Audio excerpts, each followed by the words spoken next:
Video کے نیچے subscribe کے بٹن پہ کلک کریں، بیل کے آئیکن پہ کلک کیجئے تاکہ ہر نئی ویڈیو کی نوٹیفیکیشن آپ کو مل جائے۔ درود شریف پڑھیں۔ نماز ساری عبادتوں میں سب سے زیادہ اہم چیز ہے۔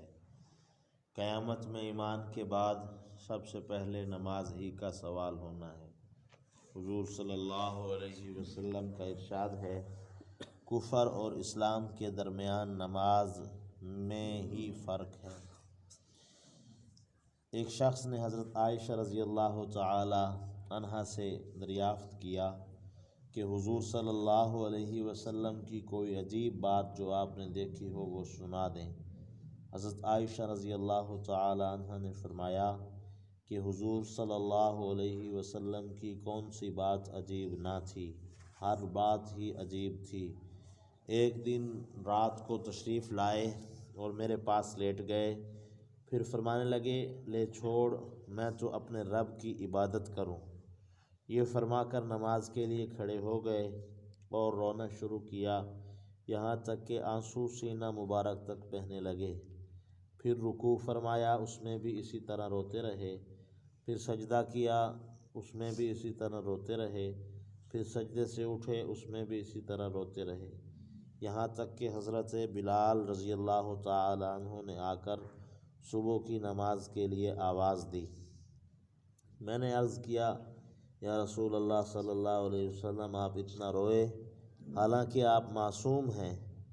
اللہ تعالیٰ نے آپ کے شان میں فرمایا کہ محبوب، ہم نے آپ کی زندگی بھر کی مغفرت کر دی ہے، اور یہ اعزازی سرٹیفکیٹ تھا آپ صلی اللہ علیہ وسلم کے لیے۔ ہمارا عقیدہ ایمان ہے اللہ کے نبی معصوم عن الخطا ہیں، یہ اعزازاً اللہ نے فرمایا۔ اس کے بعد جو ہے آپ صلی اللہ علیہ وسلم نے فرمایا کہ میں اپنے رب کا شکر گزار نہ بنوں، اور پھر اللہ کے نبی صلی اللہ علیہ وسلم نے فرمایا، آج ہی مجھ پر یہ آیتیں نازل ہوئیں، ان فی خلق السماوات والارض واختلاف اللیل والنہار۔ سورہ آل عمران کا آخری رکوع ہے، اس کے اندر یہی فرمایا گیا ہے، ربنا ما خلقت ھذا باطلا تک، کہ اللہ تعالیٰ نے یہ دنیا اور وما فیہا، جو کچھ اس میں ہے، اس کو عبث بے فائدہ نہیں بنایا، اس کا کوئی نہ کوئی مقصد ہے۔ اسی طرح انسان کی زندگی کا بھی کوئی نہ کوئی مقصد ہے۔ حضور صلی اللہ علیہ وسلم رات کو اس قدر لمبی نماز پڑھا کرتے تھے کہ کھڑے کھڑے پاؤں پر ورم آ گیا تھا۔ لوگوں نے عرض کیا، یا رسول اللہ صلی اللہ علیہ وسلم، آپ اتنی مشقت اٹھاتے ہیں حالانکہ آپ صلی اللہ علیہ وسلم بخشے بخشائے ہیں۔ آپ صلی اللہ علیہ وسلم نے ارشاد فرمایا کہ میں شکر گزار بندہ نہ بنوں، افلا عبدا شکور، کہ میں اللہ تعالیٰ کا شکر گزار بندہ نہ بنوں۔ بس بھائیوں، دوستوں، بزرگوں، حضور صلی اللہ علیہ وسلم کی بکثرت عبادت محض اس لیے تھی کہ اللہ تعالیٰ نے آپ صلی اللہ علیہ وسلم پر جو نعمتیں کی ان کو اگر دیکھا جائے تو ان نعمتوں میں ایک جو ہے نعمت کی انتہا ہمیں یہ نظر آتی ہے کہ آپ صلی اللہ علیہ وسلم یتیم تھے، اور یتیمی کی بھی حالت ایسی کہ دنیا میں آنے سے پہلے آپ کے والد ماجد حضرت عبداللہ کا انتقال ہو چکا تھا، اور جو ہے آپ صلی اللہ علیہ وسلم جو ہے 6 سال کے تھے، اور چلتے پھرتے بھی جو ہے والدہ کے جو ساتھ تھے اور اس کی رہنمائی کے اندر تھے۔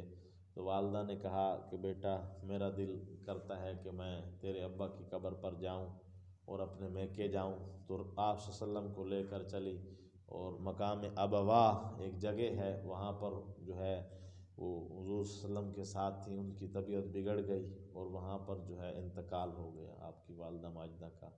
خادمہ ساتھ تھی، خدمت کرنے والی باندھی، وہ فرماتی ہیں کہ حضور صلی اللہ علیہ وسلم جو ہے اپنی والدہ کی جو ہے نا جسد اطہر کے ساتھ چمٹے ہوئے تھے اور رو رہے تھے۔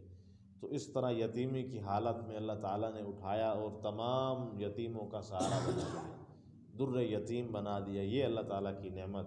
اور پھر جو ہے اللہ تعالیٰ نے، حضرت ابن عباس سے منقول ہے، دنیا کے بچے جیسے کھلونے کی طلب کرتے ہیں، حضرت ابن عباس فرماتے ہیں کہ 14ویں رات کے چاند کو میں نے دیکھا، اور یہ میری زندگی کا پہلا اور عجیب ماجرا تھا کہ جو ہے چاند جس طرف رسول اللہ علیہ وسلم کا جھولا جاتا تھا اسی طرف چاند بھی چلتا تھا۔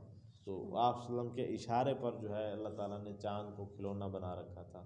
سیر کے لیے دیکھو، دنیا کے بچے، دنیا کے والدین اپنے بچوں کو زمینی سیر کے لیے لے چلتے ہیں، اللہ تعالیٰ نے آپ صلی اللہ علیہ وسلم کو عرشوں کی سیر کروائی۔